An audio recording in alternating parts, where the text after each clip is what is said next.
profesional obligatoria. Y entonces, vamos nosotros entonces a hablar un poco acerca de esta ley, que vamos a ver qué decreto es. ¿Alguien me lo puede decir, por favor? ¿Qué decreto es? 72-2001. 72-2001. Muy bien. Entonces, tenemos dentro de la ley de colegiación, tenemos en el artículo primero o el artículo 1, ¿quién puede hacer favor en su ley de colegiación profesional obligatoria? ¿Quién puede decirnos, quién puede hacernos el favor, mejor dicho, de leer el artículo 1? Yo se lo leo, Lee. Por favor. Obligatoriedad y ámbito. La colegiación de los profesionales universitarios es obligatoria, tal como lo establece la Constitución Política de la República, y tiene por fines la superación moral, científica, técnica, cultural, económica y material de las profesiones universitarias y el control de su ejercicio. De conformidad con las normas de esta ley, se entiende por colegiación la asociación de graduandos universitarios de profesiones afines. Graduados universitarios de profesiones afines, en entidades gremiales, de conformidad con las disposiciones de esta ley. Las universidades deberán, en los meses de enero y junio de cada año, remitir obligatoriamente a cada colegio profesional la nómina de los profesionales que se hayan graduado durante el periodo, con sus correspondientes datos generales de ley. El incumplimiento en el requisito de la colegiación ante el inicio de cualquier actividad que implique el ejercicio de su profesión hará responsable plenamente al profesional al ejercer una profesión sin estar legalmente autorizado. En los casos de la colegiación indicada en los incisos B, C y D anteriores, se requerirá para los ciudadanos extranjeros la autorización legal para laborar en Guatemala, expedida por la autoridad correspondiente. En los casos indicados en los incisos B, C y D anteriores, los títulos expedidos en el extranjero deberán cumplir los procedimientos de autenticación correspondientes por la vía diplomática, con lo relacionado al derecho de prestaciones gremiales para aquellos profesionales contemplados en los incisos B, C y D de este artículo, será regulado en los estatutos de cada colegio. ¿Y quiénes son los que deben colegiarse según esta ley? ¿Alguien lo puede leer? Otro compañero, por favor. Gracias a los compañeros que están participando.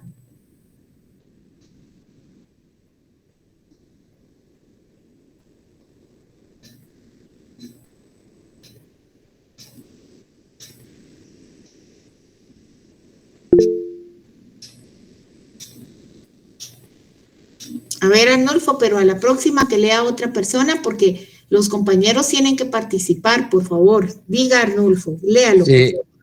Sería el inicio del artículo. La colegiación de los profesionales universitarios es obligatoria. En este caso hablamos de profesionales universitarios.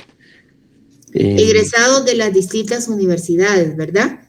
Correcto. Debidamente autorizadas para funcionar en el país, ¿verdad?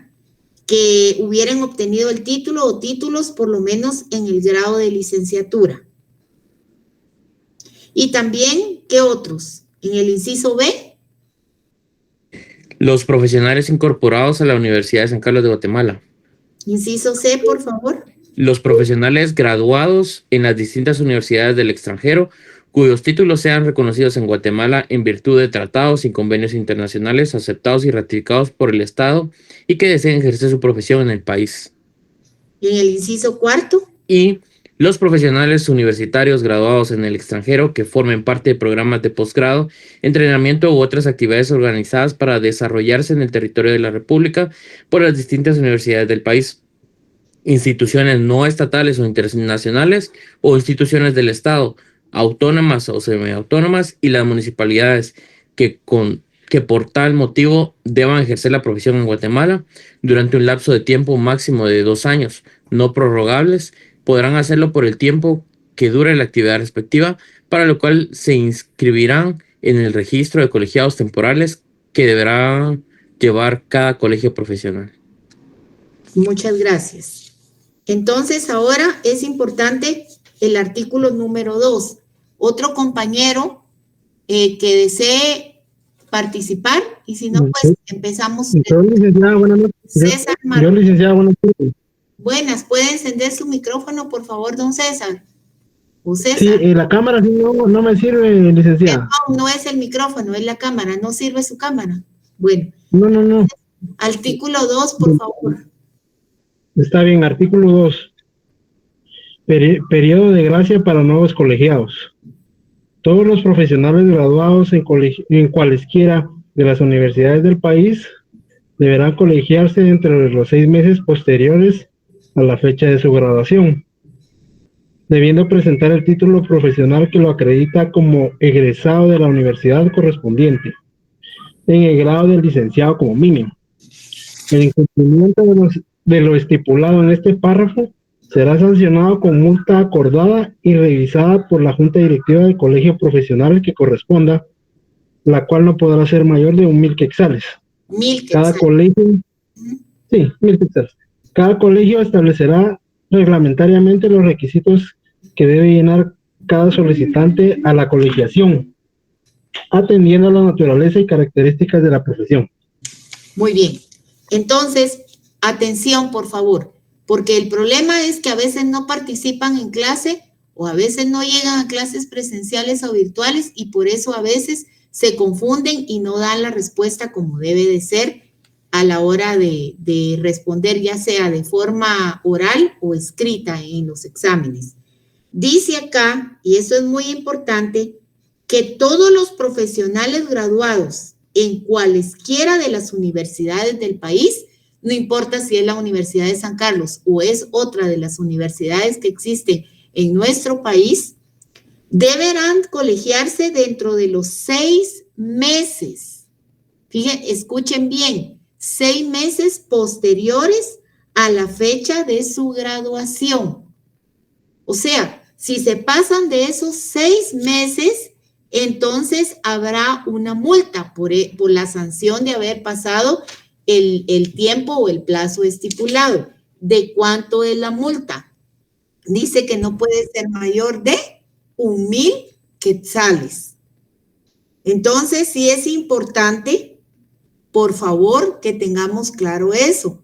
Cuando ustedes ya obtengan el título facultativo que los acredite como licenciados en ciencias jurídicas y sociales, abogados y notarios, es muy importante que dentro del periodo de 6 meses ustedes vayan y tengan la oportunidad de colegiarse, porque de lo contrario tendrán, si se pasa ese tiempo, van a tener que pagar una multa. No va a ser mayor de 1,000 quetzales, la ley lo establece, pero igual van a tener que, es una sanción, ¿verdad? Entonces, por eso sí es muy importante que tengan claro esto, de que no es que yo me voy a ir a colegiar cuando yo quiera, en el año que yo quiera, o a los 2 o 3 años, o a los 5 años, no, eso no es así. Hay un plazo según esta ley de colegiación profesional obligatoria. ¿Decreto qué dijimos? 72-2001. Sí, así es. Ajá, muy bien. Ahora, ¿cuáles son los fines principales de los colegios profesionales? ¿Cuál es la finalidad? Es importante conocerla, porque si yo sé que me tengo que colegiar, entonces, ¿cuáles son los fines de esos colegios profesionales? En este caso, el Colegio de Abogados y Notarios de Guatemala es el colegio donde a nosotros nos corresponde. Entonces, en el artículo 3º, es muy importante que alguien por favor, que alguien participe leyendo, no los mismos, porque yo les agradezco, compañeros, ustedes ya participaron, muchas gracias. Vamos a darle la oportunidad a Dania, que levantó la mano. Por favor, Dania. Gracias. Buenas noches, licenciada. Artículo 3. Naturaleza y fines. Los colegios profesionales son asociaciones gremiales no lucrativas, esencialmente apolíticas, de carácter laico, con personalidad jurídica y patrimonio propio.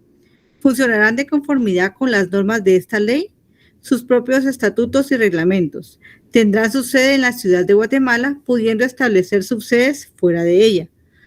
Son fines principales de los colegios profesionales. A. Promover, vigilar y defender el ejercicio decoroso de las profesiones universitarias en todos los aspectos, propiciando y conservando la disciplina y la solidaridad entre sus miembros. B. Promover el mejoramiento cultural y científico de los profesionales universitarios. C. Promover y vigilar el ejercicio ético y eficiente de las profesiones universitarias. D. Defender y proteger el ejercicio profesional universitario, combatir el empirismo y la usurpación de calidad. E. Promover el bienestar de sus agremiados mediante el establecimiento de fondos de prestaciones, contratación de seguros y otros medios que se consideren convenientes. F. Auxiliar a la administración pública en el cumplimiento de las disposiciones legales que se relacionen con las respectivas profesiones universitarias, resolviendo consultas y rendir los informes que se soliciten entidades o funcionarios oficiales en materia de su competencia, siempre que se trate de asuntos de interés público. G. Resolver consultas y rendir informes que le sean solicitados por personas o entidades privadas en materia de su competencia, siempre que se trate de asuntos de interés público. Para estos casos, la Junta Directiva, si lo considere pertinente, podrá autorizar el cobro de honorarios a favor del o de los profesionales determinantes. Dictaminantes. H. Contribuir al fortalecimiento de la autonomía de la Universidad de San Carlos de Guatemala y al cumplimiento de los fines y objetivos de todas las universidades del país. Y participar en el estudio y solución de los problemas nacionales y propiciar el mejoramiento integral de los guatemaltecos. J. Elegir a los representantes del colegio respectivo ante el Consejo Superior Universitario de la Universidad de San Carlos de Guatemala. Juntas directivas de las facultades de la misma, a los miembros que integran el cuerpo electoral universitario, así como a quienes deban representarlo en otros cargos y funciones, de conformidad con las leyes y reglamentos respectivos. Y K. Promover la organización y mejoramiento de otras asociaciones y agrupaciones afines a las respectivas profesiones universitarias, propiciando su adscripción al colegio correspondiente, de conformidad con lo que para el efecto establezcan sus estatutos. Muchas gracias. Ahora bien, ¿cómo están integrados los colegios profesionales? ¿Quién me lo puede decir? O leerlo, como usted quiera. Está en el artículo 8. El artículo 8 del mismo cuerpo legal, el que estamos viendo en este momento. Vamos a ver a alguien que no ha participado, por favor. Ingrid Macario, levantó su mano.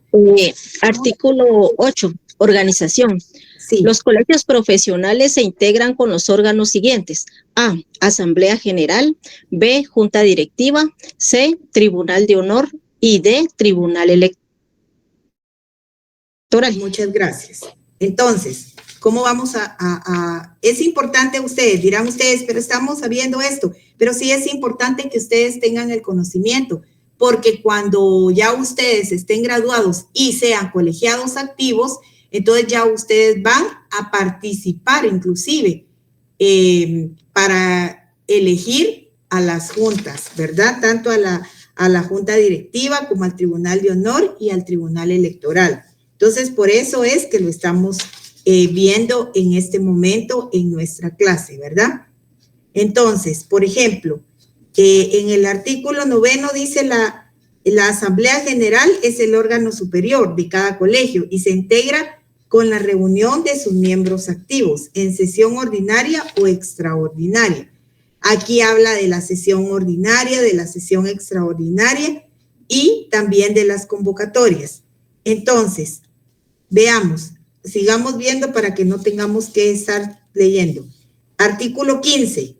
Aquí está hablando, o mejor dicho, se refiere a lo que es la junta directiva. ¿Quién lo quiere leer? Artículo 15. Edgar Gómez. Gracias, buenas noches. Buenas noches. Artículo 15 de la Junta Directiva. La Junta Directiva, exacto. La Junta Directiva es el órgano ejecutivo del colegio. Se integra con 7 miembros, un presidente, un vicepresidente, 2 vocales designados en su orden, 1 y 2, un secretario, un prosecretario y un tesorero. Ujú. Los miembros de la Junta Directiva durarán en sus cargos 2 años a partir de la toma de posesión y su desempeño es ad honorem. Muy bien. Serán electos por planilla, mayoría de la mitad más 1 del total de los votos válidos emitidos en Asamblea General, en el respectivo. La elección se llevará a cabo en una sola fecha, hora y día, en un acto electoral convocado por la Junta Directiva y organizado por el Tribunal Electoral del respectivo colegio. En todas las cabeceras departamentales en donde ejerzan la función, 20 profesionales como mínimo, y en todo el país dicha elección se llevará a cabo de las 8 a las 18 horas del mismo día. Si no hubiere mayoría absoluta, se llevará a cabo la segunda vuelta 8 días después, entre las planillas que hubieran ocupado los 2 primeros lugares. El Tribunal Electoral tendrá de nombrar a sus representantes en cada cabecera departamental. La elección se realizará juntamente con el Tribunal de Honor. Un reglamento especial que deberá ser aprobado por la Asamblea General regulará lo relativo a todo tipo de elecciones. Los cargos de Junta Directiva, Tribunal de Honor y Tribunal Electoral son incompatibles entre sí. Sus miembros no podrán postularse a cargos dentro del mismo órgano hasta que transcurra por lo menos un periodo después de finalizada su gestión. El quórum de la Junta Directiva se integra con 4 de sus miembros. En caso de empate en las decisiones, el presidente tendrá doble voto. Muchas gracias. Entonces ya se dieron cuenta. Cuando ustedes escuchan que van a haber elecciones en el Colegio de Abogados y Notarios de Guatemala para elegir a Junta Directiva, Tribunal de Honor e inclusive también para las cuestiones de las juntas electorales o Tribunal Electoral, entonces ustedes han escuchado, ¿verdad?, que cada 2 años nos convocan a todos los profesionales y cuando ustedes ya tengan el título facultativo y estén debidamente colegiados, entonces a ustedes los van a convocar también para que vayan a votar, ¿verdad? Porque para una nueva junta directiva que se realiza cada 2 años la elección. Es por esto, porque estamos respetando lo que establece la ley, ¿verdad? Que dice que cada 2 años va a haber. Y dentro de los requisitos, pues ser guatemalteco y por supuesto ser colegiado activo y estar solvente en todas sus obligaciones en el colegio. Como siempre, y se los vivo recalcando, de conocida honorabilidad y competencia y no encontrarse inhabilitado en el ejercicio de su profesión por el Tribunal de Honor, ¿verdad? Temporal o definitivamente y tener 3 años como mínimo de ser colegiado activo, excepto en el caso del presidente y vicepresidente, que requieren como mínimo 5 años de ser colegiados activos. En ambos casos no se computará el lapso que hayan estado inactivos. Estos requisitos es por si alguna vez alguno de ustedes desea participar en la junta, en alguna de las juntas, ¿verdad? Para ya sea Tribunal de Honor, o en la junta directiva o en el tribunal electoral, ¿verdad? Entonces, por eso es importante que ustedes tengan el conocimiento. Sí, ya saben ustedes que estos cargos, tanto directivos como a tribunal de honor, es por elección y deben de ser electos, como les repito, en el plazo de, por un plazo de, ¿cuánto tiempo van a ser nombrados y van a estar en el cargo? 2 años. Años, ¿verdad? Y también que dice que para ser miembro de la junta directiva se requiere tener 3 años de ejercicio profesional, como mínimo, como mínimo. También deben de ser guatemaltecos y, por supuesto, estar colegiado activo, ¿verdad? Porque ¿cómo va a ir a participar un profesional que no esté colegiado activo, ¿verdad? O que no esté al día en los pagos de sus cuotas también, ¿verdad? ¿Cómo se integra la junta directiva? Pues está integrada por un presidente, un vicepresidente, 2 vocales, un secretario, un prosecretario y un tesorero. Y el Tribunal de Honor son 7 miembros y 2 suplentes. 7 que están como fijos, como propietarios, y 2 miembros suplentes, ¿verdad? Ahora bien, obviamente cada quien va a tener sus propias funciones, la junta directiva así como el Tribunal de Honor, ¿verdad? Entonces, aquí tenemos que la junta era lo que yo les estaba diciendo. Aquí están las funciones. Aquí dice más o menos, permítanme.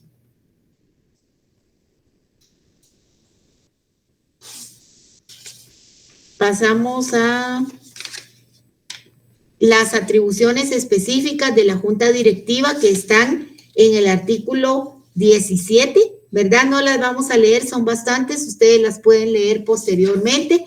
Tenemos en el artículo 18, por favor, ¿quién lo quiere leer?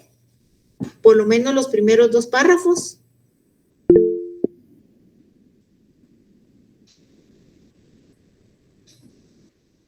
¿Quién? Eric Castellanos. Adelante, Eric, por favor. Buenas noches, licenciada, gusto saludarle. Artículo 18 del Tribunal de Honor. Cámara, por favor, Eric. Sí, perdón. Muchas gracias.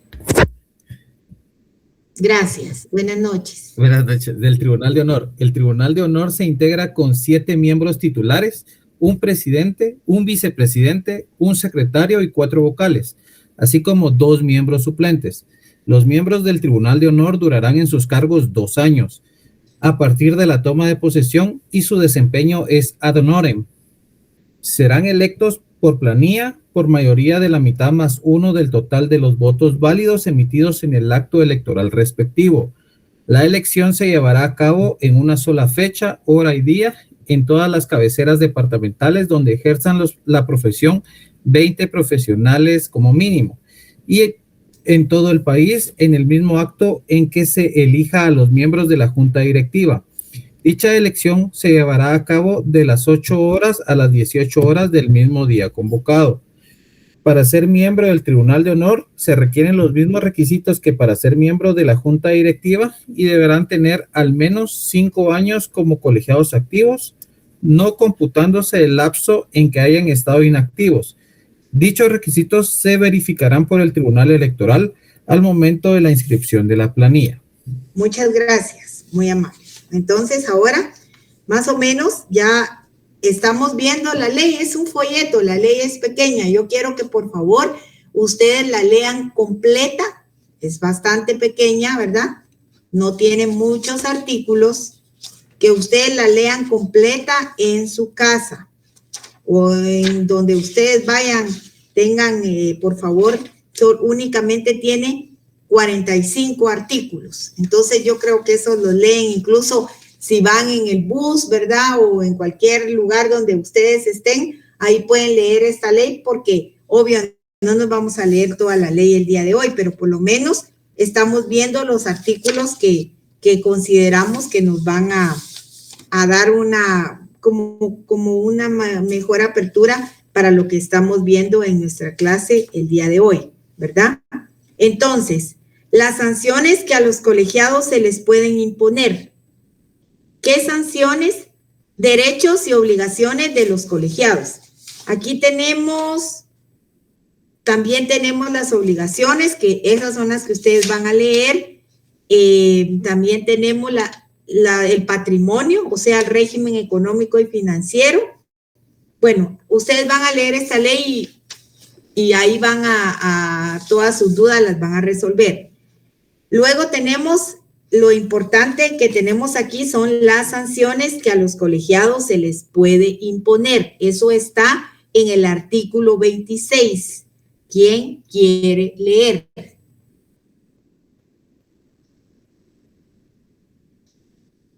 Hay 129 conectados. Igna, perdone, ¿qué artículo dijo? 26, por favor. Muy bien. En el entendido de que ustedes van a leer toda la ley, ¿verdad? Ahorita solo estamos viendo algunos de los artículos. Que se refiere a sanciones, el artículo 26. Por favor. Acá lo tengo. Gracias. Artículo 26, sanciones. Las clases de sanciones a imponer a los colegios por quejas ante el Tribunal de Honor son sanción pecuniaria, amonestación privada, amonestación pública, suspensión temporal en el ejercicio de su profesión y suspensión definitiva. Momento. Disculpe. Lea otra vez el artículo para que se les quede o se nos quede a todos, porque es importante. Disculpe. Muy bien. Capítulo 5, sanciones y rehabilitaciones. Artículo 26, sanciones.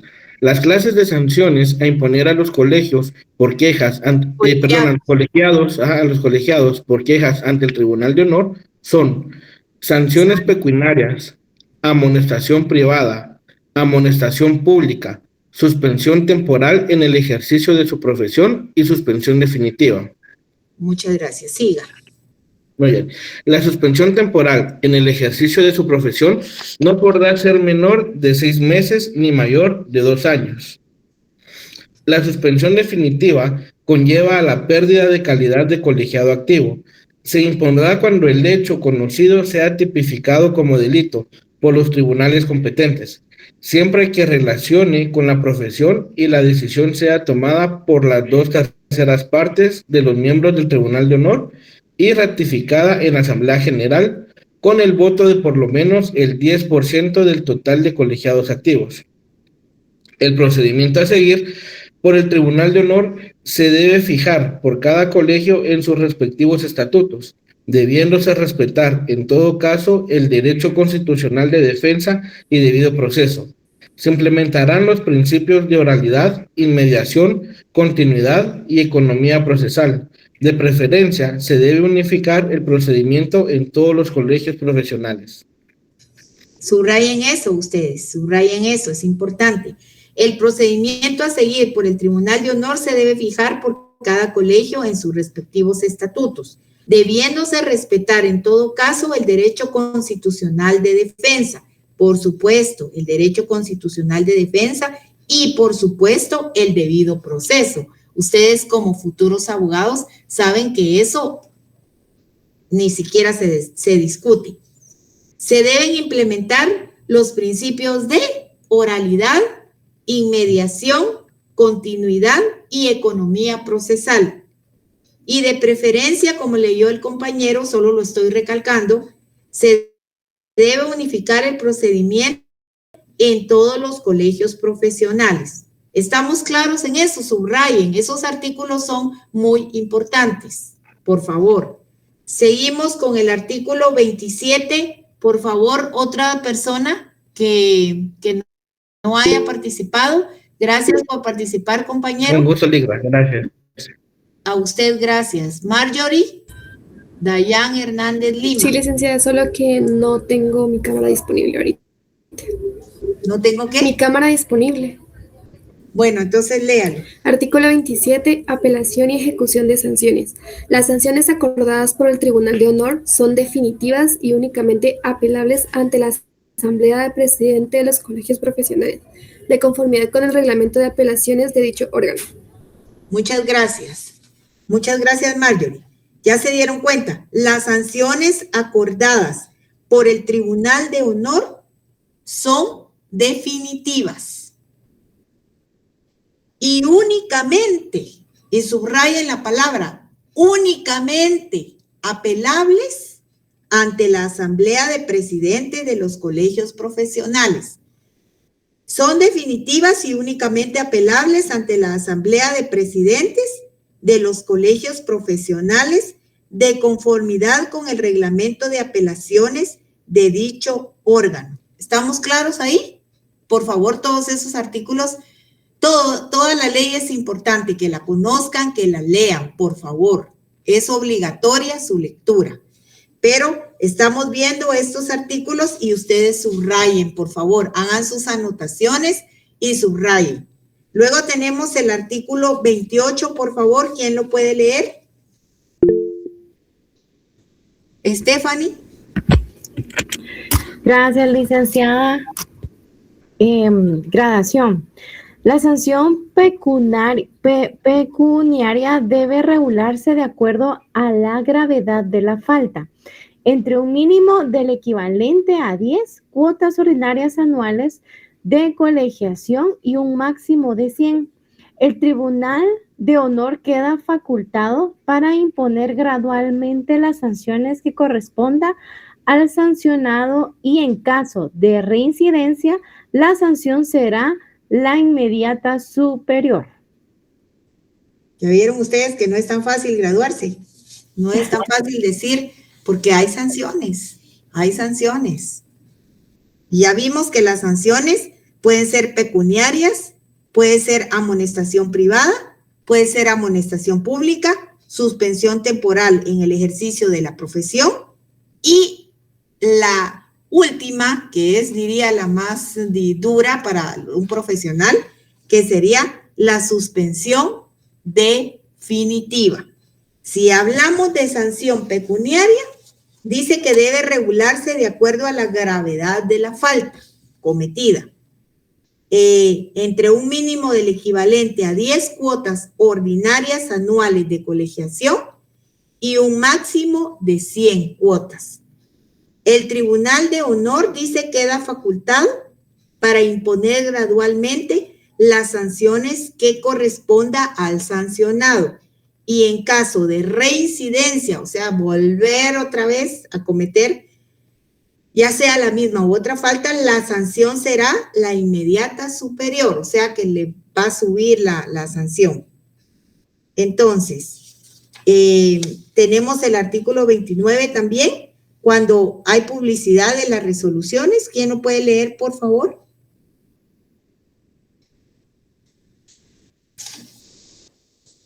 Ay, siento. ¿Cuál dijo, perdón? Sí, ¿quién?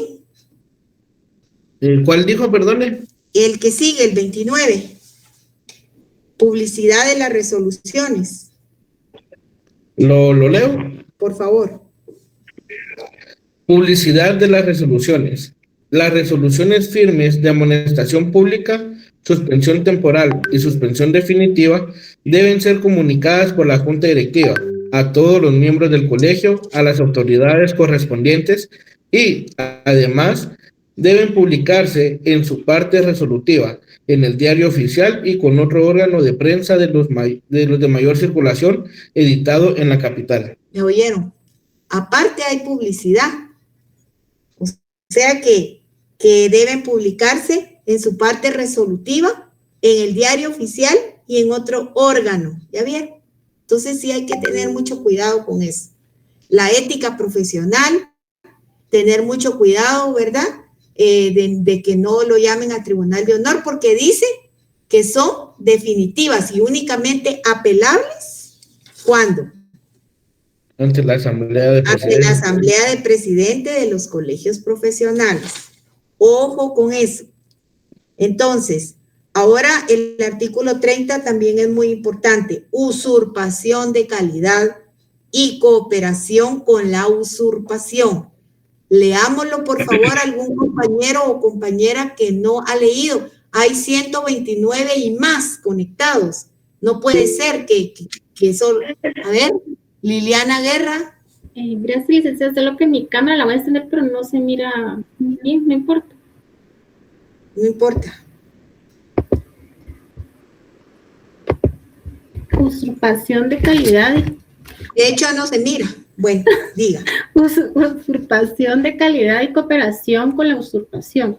El colegio profesional que corresponda denunciará ante la autoridad correspondiente a quien le rogaré título académico o iniciaré actos de competencia a profesionales universitarios. Permítame. A quien se arrogue título académico o ejerciere actos que competen a profesionales universitarios sin tener título o habilitación especial o quien poseyendo título profesional. Esté inhabilitado temporal. Esté inhabilitado. Ay, es que estoy nerviosa. No se inhabilitado temporal o definitivamente y en consecuencia esté desautorizado para el desempeño de su profesión y la ejerciere. De igual manera se procederá contra el profesional que coopere y preste su nombre, firma o sello a personas no profesionales. Las juntas directivas implementarán los mecanismos legales de control y actuarán de oficio en cada caso que sea de su conocimiento. Bueno, ya ustedes vieron que también el colegio profesional denunciará ante la autoridad correspondiente a quien se arrogare título académico o ejerciere actos que competen a profesionales universitarios sin tener el título o la habilitación especial, o quien poseyendo título profesional esté inhabilitado temporal o definitivamente y en consecuencia esté desautorizado para el desempeño de su profesión y la ejerciere. Eso de que andar diciendo, ay, pues yo no me he graduado, pero voy a decir que ya soy abogado y notario, eso es, o cualquier otra profesión, eso se llama usurpación de calidad. Y también, según la ley de colegiación profesional obligatoria, también tiene sus consecuencias porque puede ser denunciado, ¿verdad? Y las juntas directivas dice que van a implementar los mecanismos legales de control y actuarán de oficio en cada caso que sea de su conocimiento. De oficio pueden actuar ellos, ¿verdad? Entonces, es importante también el artículo 31 que viene relacionado con el artículo 30. ¿Quién lo puede leer, por favor?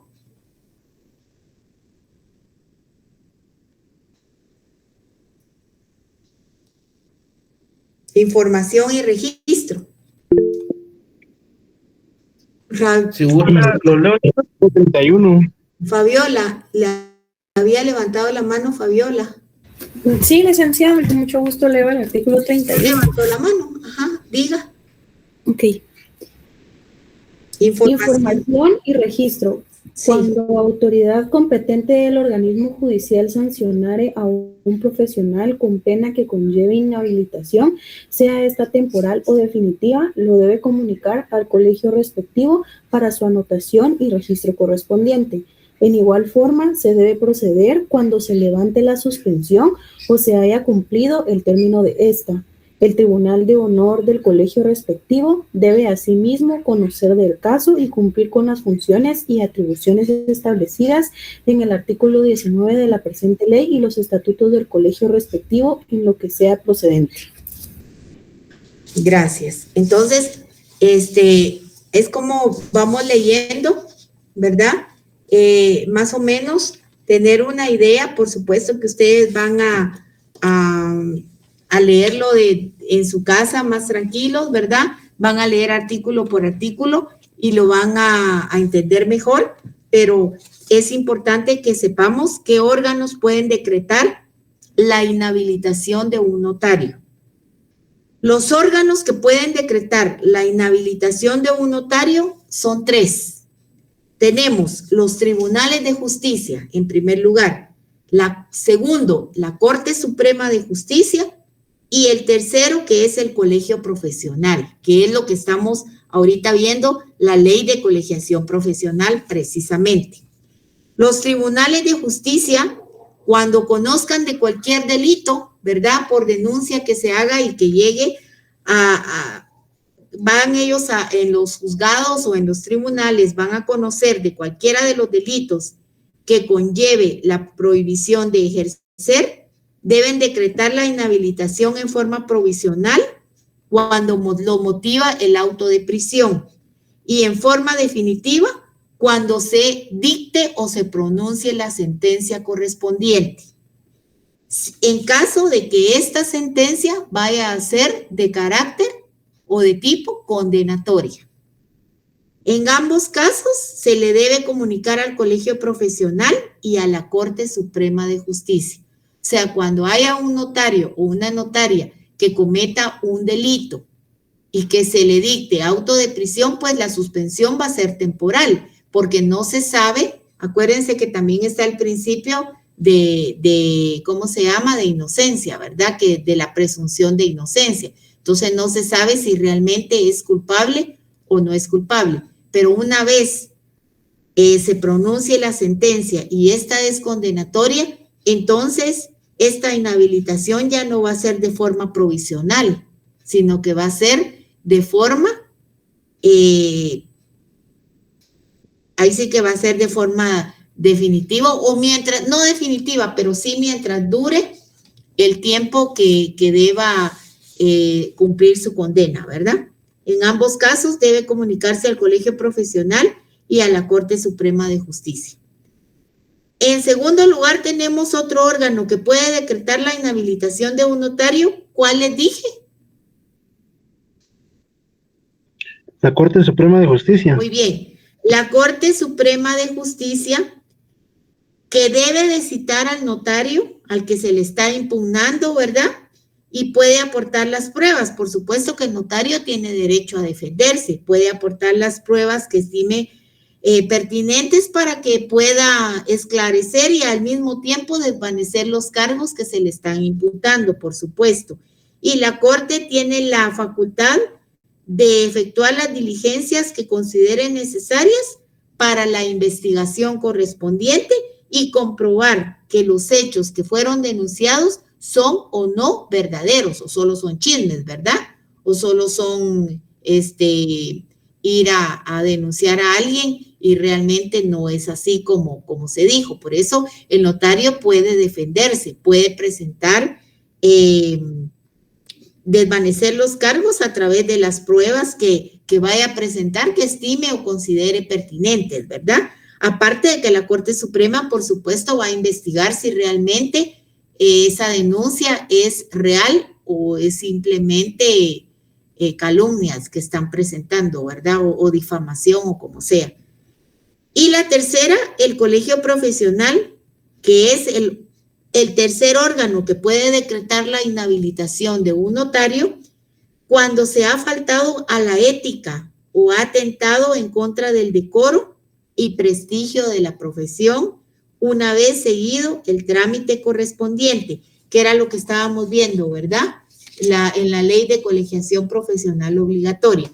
Entonces, pregunto, ¿cuáles son los órganos que pueden decretar la inhabilitación de un notario? ¿Quién me los puede decir? Y con sus palabras, por supuesto, usando terminología jurídica, porque a veces dan respuestas y no es que no sepan, no es que no puedan contestar, está bien, pero no es contestar empíricamente, porque ustedes ya no son estudiantes de nivel medio o nivel diversificado. Ustedes ya son estudiantes universitarios. Por lo tanto, sus respuestas ya tienen que ser de una forma más técnica. Porque a veces me ponen, por ejemplo, ¿qué es tal cosa? Y me ponen, es que esta, de una forma tan empírica, por ejemplo, ¿qué es notario? Ay, el notario es el que va a ejercer, que va a celebrar solo contratos y va a hacer esto, lo otro. No, esa no es una definición completa, técnica, como yo les dije en la clase anterior, ¿se recuerdan? Yo les dije, ustedes ya como estudiantes y futuros profesionales ya tienen que dar respuestas y definiciones de carácter técnico, ¿verdad? Por lo menos yo no estoy diciendo que ustedes van a hacer enciclopedias o que van a ser eruditos, pero por lo menos de una forma más técnica y más legal y no de una forma tan empírica, ¿verdad? Decir, ay, es que el notario es aquel que recibe el título y ya puede ejercer la profesión. O sea, eso no es una respuesta, pues. Entonces, ¿cómo me podría usted, alguien que se anime a hablar, porque parece que les da pena, primero que me diga qué órganos pueden decretar la inhabilitación y segundo, en base a lo que hemos platicado, ¿qué hace los tribunales de justicia, la Corte Suprema y el Colegio Profesional?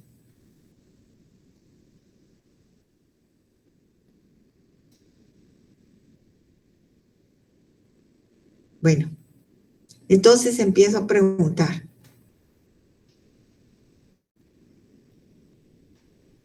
A ver, Liliana, ¿está por ahí? Sí, licenciada. Bien. ¿Qué órganos pueden decretar la inhabilitación de un notario? La ley de ¿cómo está haciendo? El Colegio de Profesionales, dijo que la Corte Suprema de Justicia y el Colegio de Abogados y Notarios. Por eso, el Colegio de Abogados y Notarios es el colegio profesional. Ese ya lo dijo, la Corte Suprema y Tribunales de Justicia. De Justicia. Me lo dijo de abajo para adelante, pero está bien, está bien. Los tribunales de justicia, la Corte Suprema de Justicia y el colegio profesional, por supuesto. En este caso sería el Colegio de Abogados y Notarios de Guatemala, ¿verdad? Correcto. Ahora, ¿quién me puede explicar cómo sería ante los tribunales de justicia? Gracias, Liliana. Gracias. Puede tranquilizarse. Le voy a preguntar a otro o a otra. ¿Cómo podría decretar la inhabilitación de un notario o cómo se podría a través de los tribunales de justicia? ¿Cuándo se da esa situación? ¿En un auto de prisión? Cuando exactamente se decreta la inhabilitación de forma provisional cuando le están motivando auto de prisión, porque todavía no va a ser definitivo, todavía no ha llegado a sentencia condenatoria, o sea, todavía se le presume su inocencia, hay presunción de inocencia, ¿verdad? Entonces todavía no ha sido juzgado y vencido en juicio, como decimos, ¿verdad? Entonces va a ser una inhabilitación de forma provisional o temporal, si ustedes quieren. Cuando se le va a motivar auto de prisión, es de forma provisional. ¿Y cuándo va a ser de forma definitiva? ¿Sí, Eric? Y Ligda, perdone que no le vaya a contestar su pregunta. Le iba a comentar algo en relación a lo que estaba comentando de lo que es inhabilitación temporal, ¿verdad? Eso justo fue lo que vimos en el artículo 4 de la ley de notariado, del código de notariado. No sé si recuerda cuando decía los que tengan auto de prisión motivado por alguno de los delitos a que se refiere el inciso 4 del artículo anterior. Exacto. Entonces, creo que ahí se une justo un poco eso, lo de la inhabilitación temporal. Sí, eso era lo que iba a agregar, perdone. Excelente, así es. Ahí dice que cuando tienen motivado auto de prisión, pero en este caso sería de manera provisional, porque no necesariamente tiene que llegar a sentencia condenatoria, ¿verdad? Pero cuando llega y en forma definitiva se da la inhabilitación cuando pronuncian la sentencia. Y entonces, si esta es condenatoria, entonces ahí sí. Sí, María Fernanda. Eso iba a decir, licenciada, de la sentencia condenatoria es cuando se vuelve la inhabilitación definitiva. Bueno, podría ser definitiva mientras dure el tiempo de la condena, ¿verdad? De la porque condena. Podría pedir su rehabilitación, ¿verdad? Sí, Diego. Ahí podríamos aplicar el artículo 3, el inciso 4. Sí, léalo, por favor. Tienen impedimento para ejercer el notariado, inciso 4, los que hubieran sido condenados por alguno de los delitos siguientes: falsedad, robo, hurto, estafa, quiebra o insolvencia fraudulenta, cohecho de infidelidad en la custodia de documentos y en los casos de prevaricato y malversación que señalan los artículos 240, 241, 242, 243, 244 y 288 del Código Penal. Muchas gracias, así es. Perfecto. Entonces, ¿estamos claros con eso? Y entonces dice que en ambos casos, ya sea de forma provisional o cuando ya es una cuestión definitiva por la sentencia condenatoria, en ambos casos se debe de comunicar al colegio profesional, en este caso sería al Colegio de Abogados y Notarios de Guatemala y a la Corte Suprema de Justicia. Sí, usted levantó la mano, Arnulfo. Gracias, licenciada. Perdón, fíjese que yo me perdí un poquito con esta parte que está explicando, porque no encuentro dónde está el artículo al que se está refiriendo. Disculpe. ¿Cómo así el artículo 9? No, yo estoy leyendo. Licenciada, solo que silenció su micrófono, disculpe. Disculpe. No, yo estoy diciendo qué órganos pueden decretar la inhabilitación, porque dentro de los órganos que pueden decretar la inhabilitación está el colegio profesional. Y por eso es que leímos algunos artículos de la Ley de Colegiación Profesional Obligatoria. Pero eso no está en esta ley. En esta ley está lo que leímos del artículo, desde el artículo 26, que están las sanciones, el artículo 27, la apelación y ejecución de sanciones, el artículo 28, que está la gradación, el artículo 29, la publicidad de las resoluciones. Esta es uno de los 3 que pueden decretar la inhabilitación, que es el colegio, ¿verdad? El colegio de profesionales. Les decía que en este caso sería el Colegio de Abogados y Notarios de Guatemala. Por eso está la ley de colegiación. Todo el profesional, como es obligatorio que sea colegiado activo, entonces también va a tener sanciones según el artículo y rehabilitaciones según el artículo 26 en adelante. Pero ahorita estamos viendo, Arnulfo, lo que órganos pueden decretar la inhabilitación. Por eso, en lo que dijimos de los tribunales de justicia, algunos de sus compañeros leyeron artículos 3 y 4 en los impedimentos del Código de Notariados. Y también otro de los órganos, ¿estamos claros ahí, Arnulfo? Sí, licenciada, lo que pasa es que yo me perdí ya, o sea, no le escuché cuando nos pasamos al Código de Notariado. Por eso yo me quedé en el 31 de la ley de colegiación. Entonces, ahorita que estaba mencionando eso, me quedé. Pasamos al Código de Notariado. Lo que pasa es que los compañeros dijeron que cuando se les dicta auto de prisión a una persona, eso lo dice el artículo del Código de Notariado. O sea, usted puede ver en su código, revise su código de notariado, lo tiene a la mano, Arnulfo. Va. Entonces, ¿dónde habla de auto de prisión? Primer inciso del artículo 4 del Código de Notariado. Los que tengan auto de prisión motivado por alguno de los delitos a que se refiere el inciso 4 del artículo anterior.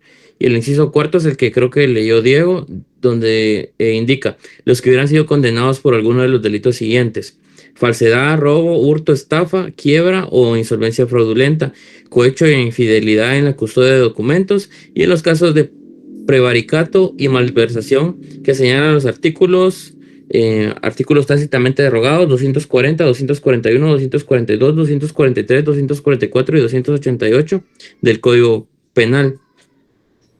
Exactamente. Mire, pues cuando nosotros empezamos a ver la ley de colegiación profesional obligatoria, yo les decía que para un profesional esto es obligatorio. Ya no digamos para los que van a ser licenciados en ciencias jurídicas ciencias jurídicas y sociales, abogados y notarios. Aquí hay sanciones y rehabilitaciones. Sus compañeros la leyeron y usted estaba también. Yo les dije aparte que leyeran la ley. Pero después nos pasamos a ver qué órganos pueden decretar las inhabilitaciones de un notario. Entonces dijimos, ya pasamos a otra cosa. Entonces dijimos que los tribunales de justicia, la Corte Suprema y el Colegio Profesional. El Colegio Profesional, aquí está la Ley de Colegiación Profesional Obligatoria.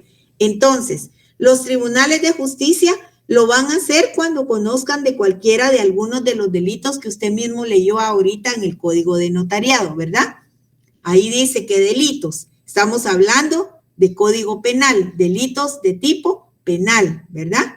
Que pueden conllevar una sanción, pero una sanción de tipo de privación de libertad. Que sería una pena, ¿verdad? Una pena de privación de libertad. Aquí en este tipo de sanciones que habla la ley de colegiación, no hay auto de prisión. Aquí únicamente son sanciones de tipo pecuniaria, amonestaciones, ya sea pública, privada, y suspensión temporal y suspensión definitiva. Cuando hablamos de los órganos o de los tribunales de justicia, aquí sí ya van a haber delitos de tipo penal. Entonces ya nos vamos a lo que es el Código Penal. Entonces dice que deben decretar la inhabilitación en forma provisional cuando se motiva el auto de prisión y en forma definitiva cuando se pronuncia una sentencia, si esta es de tipo condenatorio, ¿verdad? Y otro que puede decretar la inhabilitación de un notario es la Corte Suprema. La Corte Suprema también puede decretar la inhabilitación, pero le da chance al notario para que pueda aportar sus pruebas y desvanecer los cargos por, ya sea por la denuncia que hicieron o como sea, ¿verdad? Se debe citar al notario impugnado y él puede aportar sus pruebas. La Corte Suprema tiene la facultad de efectuar las diligencias que consideren necesarias para agotar la investigación y comprobar si esos hechos fueron denunciados, porque es mediante una denuncia, entonces son ciertos o no son ciertos. Y el tercero, ahorita le doy la palabra a Diego, y el tercero es el colegio profesional. Cuando se ha faltado a la ética, era lo que estábamos viendo aquí, cuando se ha faltado a la ética o al decoro y prestigio de la profesión, ¿quiénes son los que actúan según esta ley? Es el Tribunal de Honor. El Tribunal de Honor. Exactamente. Y tiene sus propias sanciones, según el artículo 26, y rehabilitaciones. ¿Estamos claros ahí, Arnulfo? Correcto. Gracias, licenciada. Perdone, el origen de mi pregunta o mi pregunta inicial era que cuál es el fundamento legal para saber que el colegio profesional, la Corte Suprema de Justicia y los tribunales de justicia son los encargados de la inhabilitación, o si existe alguno donde lo mencione literalmente. Ahí era donde me había perdido, pero yo sé que usted ya me lo desglosó todo, pero solo quería saber si tenía algún artículo donde estuviera expresado eso. Y tiene apagado su micrófono otra vez. Se me apaga, no sé por qué razón, disculpen. Vea el artículo 104 y 105 del Código de Notariado. Muchas gracias. Yo lo vi del 98 al 100. También, exactamente. ¿Sí, Diego? Eso le iba a decir que está bueno, gracias. De la Corte Suprema de Justicia del 98 al 100. Exacto. Y el Eso Tribunal está de Honor, en el el artículo Código de 17 Notariado. y 27 de la Ley de Colegiación. Exactamente, ahí estamos. Muchas gracias. Bueno, seguimos entonces. Diego, usted tiene su mano levantada. ¿Quería seguir hablando o ya no? Ah, bueno. Entonces, ¿estamos claros con eso? Bueno. La rehabilitación. Entonces, ¿cómo podría darse la rehabilitación?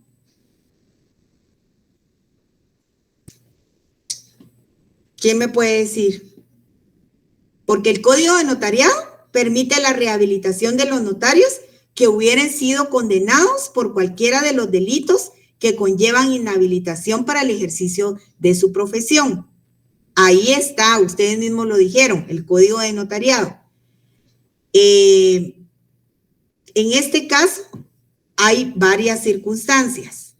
La primera es que hubieran transcurrido 2 años más del tiempo impuesto como pena en la sentencia. Y la B, que durante el tiempo en que la condena y los 2 años a que se refiere el literal anterior hubieran observado buena conducta. Y C dice que no hubiera reincidencia. D, que emita dictamen favorable el Consejo Superior Universitario de la Universidad de San Carlos. Eso lo tiene el Código de Notariado. ¿Quién lo puede leer, por favor? El artículo.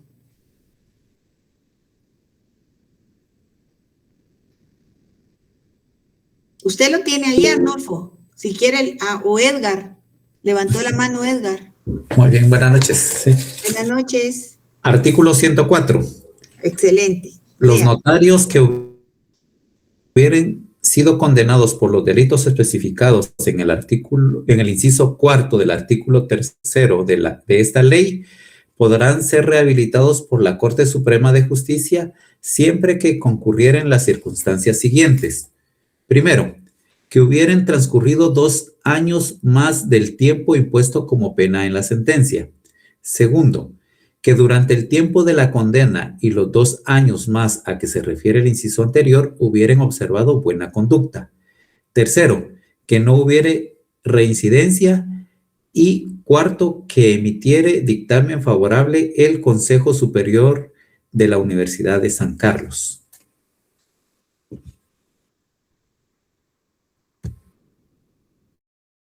Se le volvió a apagar el micrófono, licenciada.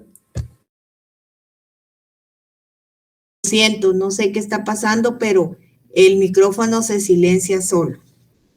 Licenciada, disculpe, quizás sea que presiona su barra espaciadora. Si no está mal, creo que con ese se habilita.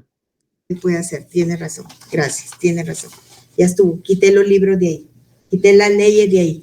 Entonces, en el artículo 104 queda claro que los notarios, el Código de Notariado establece cómo podría ser la rehabilitación en el caso bien específico de los notarios que son condenados por los delitos especificados en el inciso cuarto del artículo 3º de esta ley.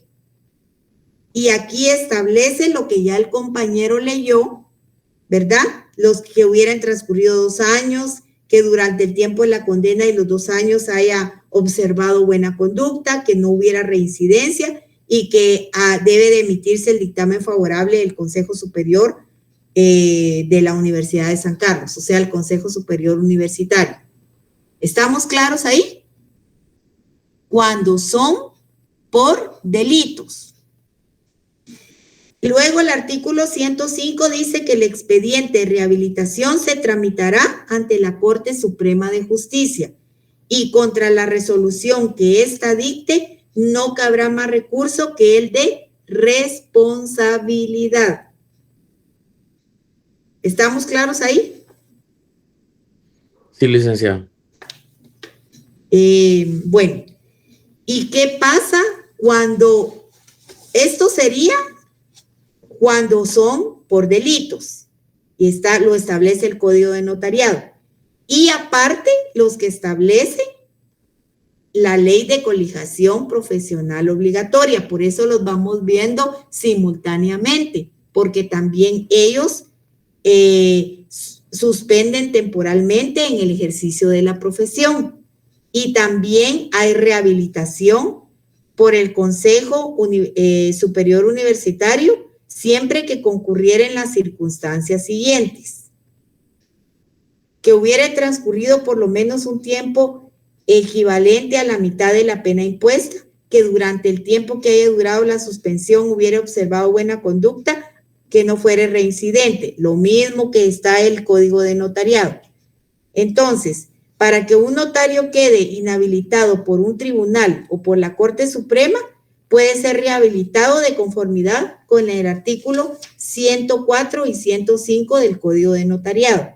Y si fuere suspendido por la Ley de Colegiación, preceptúa que está regulado para ser rehabilitado por el Consejo Superior Universitario en base al artículo 29 de la Ley de Colegiación Profesional Obligatoria.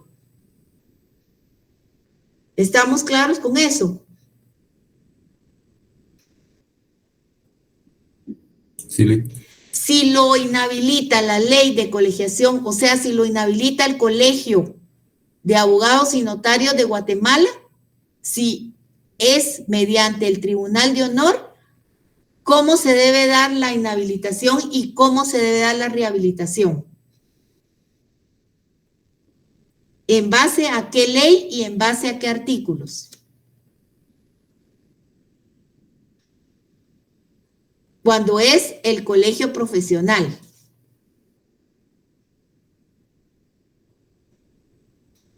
Si aquí lo tienen, la Ley de Colegiación Profesional Obligatoria. Sería Las, El artículo 27. es el artículo 29. 29. No, sería el 27, licenciado. Es el 27, tiene razón. Las sanciones acordadas por el Tribunal de Honor son definitivas y apelables, pero ni siquiera también el 26, porque el 26 establece las sanciones. Dice: las clases de sanciones a imponer a los colegiados por quejas ante el Tribunal de Honor.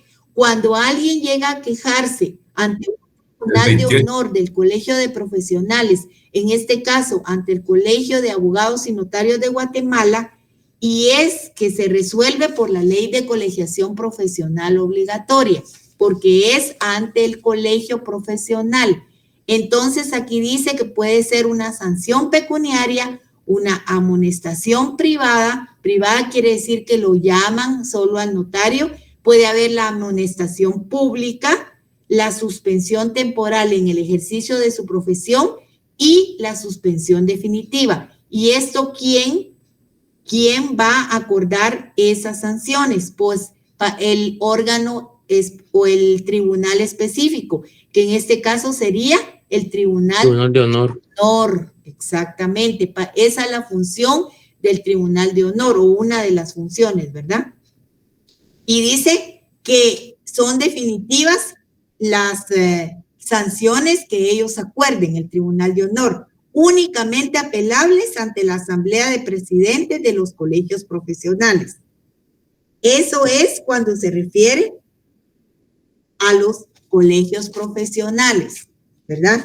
Aquí está, inclusive aquí está la sanción y cómo se va a dar también en cierta forma, la rehabilitación, ¿verdad? No establece específicamente, pero sí habla de qué sanciones pueden haber. Y también acuérdense que únicamente son apelables. Hay que tener mucho cuidado con esto, porque dice que las sanciones son definitivas y solo son apelables ante la Asamblea de Presidentes de los colegios. Entonces sí hay que ser cuidadoso con eso, de que nuestros clientes no se vayan a quejar a los colegios profesionales ante el Tribunal de Honor, ¿verdad? Y es cuando, aquí lo establece la ley también, dice que es cuando faltamos a la ética. ¿A qué más decía?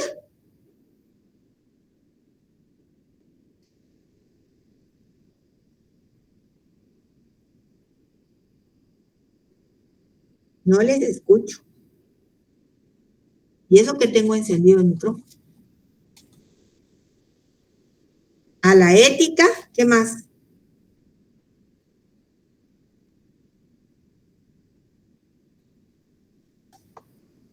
Al decoro, ¿qué más?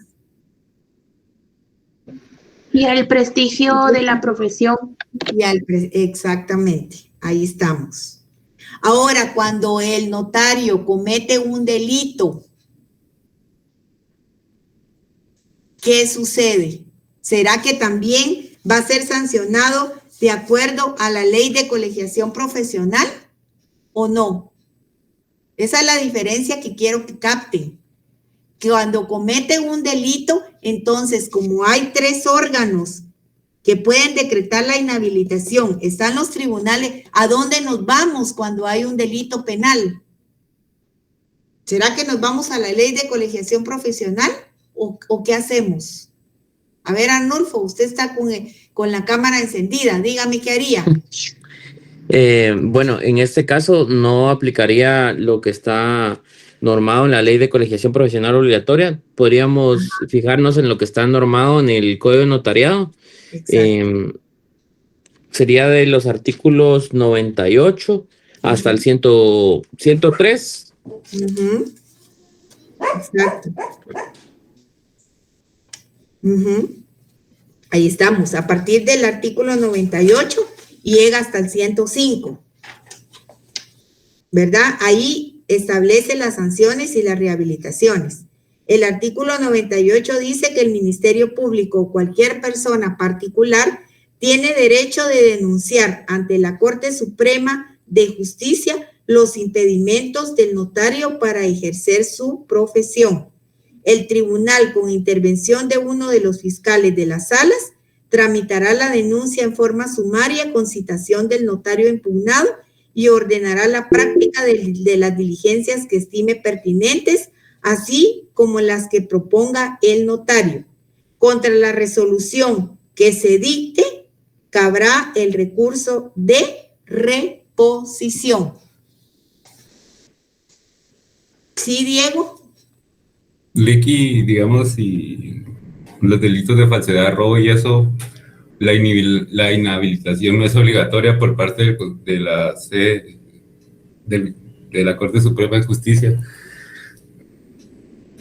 Si es vencido en juicio, sí. Si le demuestran que es culpable, sí.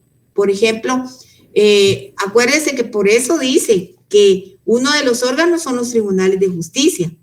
Entonces, ahí de forma provisional se motiva el auto de prisión, entonces de forma provisional se da la inhabilitación.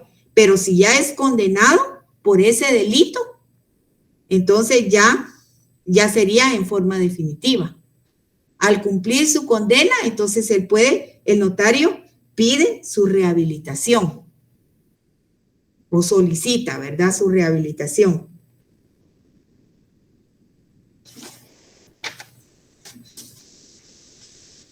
También en el artículo 100 dice que los notarios que dejaren de enviar los testimonios, a que se refería al artículo 37, se recuerdan que lo vimos en clase, también van a quedar inhabilitados, pero esa inhabilitación no es definitiva. Esa es temporal mientras usted cumple con resolver o ponerse al día con sus testimonios, avisos, etcétera, ¿verdad? Entonces, todas las sanciones fijadas por el director general de protocolos se impondrán previa audiencia por el término de 15 días al interesado, audiencia que se notificará por medio de correo certificado con aviso de recepción a la última dirección que haya fijado para el efecto en el Archivo General de Protocolos. Contra lo resuelto por el director general de protocolos, cabrá recurso de reconsideración que debe de imponerse dentro del término de 3 días contados a partir de la fecha de recepción de la notificación por correo certificado.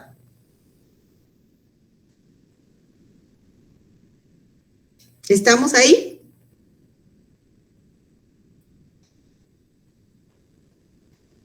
Sí, licenciado.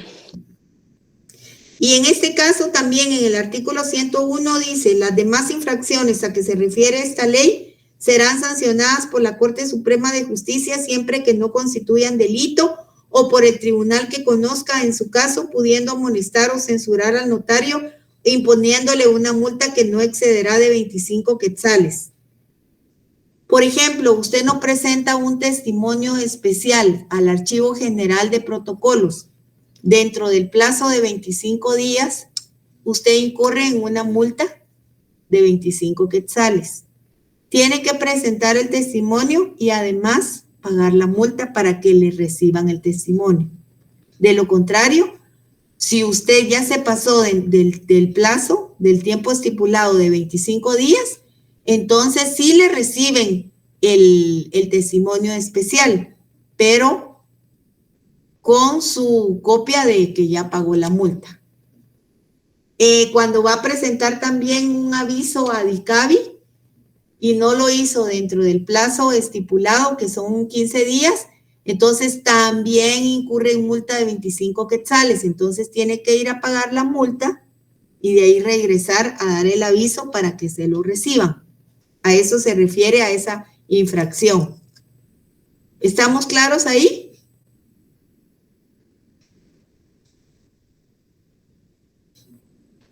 Y lo felicito a Arnulfo porque solo usted tiene conectado su pantalla. Los demás no les gusta que los miren. Don Edgar también. Muy bien. Entonces lo vamos a dejar ahí. Seguimos el jueves, primero Dios. ¿Le pueden dar una lectura a lo que hemos visto? Y tal vez así ya les queda un poco más claro también, ¿verdad? Hilda, disculpen, solo el digno de existencia no lo han compartido. Perdone. Manuel, disculpe, ¿no me hace favor de pasarles el link de asistencia, por favor? Vaya el link, ahorita lo mando al grupo de WhatsApp. Si me hace el favor. Gracias. Quiero que por favor lean la ley de colegiación profesional obligatoria y los artículos del 98 al 105 del Código de Notariado, por favor. Ok, Linda. Por favor. Muchas gracias, licenciada. Buenas noches. Gracias, licenciada. Feliz Gracias, feliz noche. Feliz noche, Gracias. licenciada. Muchas gracias. Licenciada, gracias. Adiós, buenas noches. Buenas noches, licenciada. Buenas noches. Feliz noche, licenciada. Buenas noches. Adiós, buenas noches. Gracias. Buenas noches, licenciada. Buenas noches, compañeros y compañeras. Buenas noches, licenciada. Buenas Feliz noches. noche, licenciada. Igualmente para ustedes.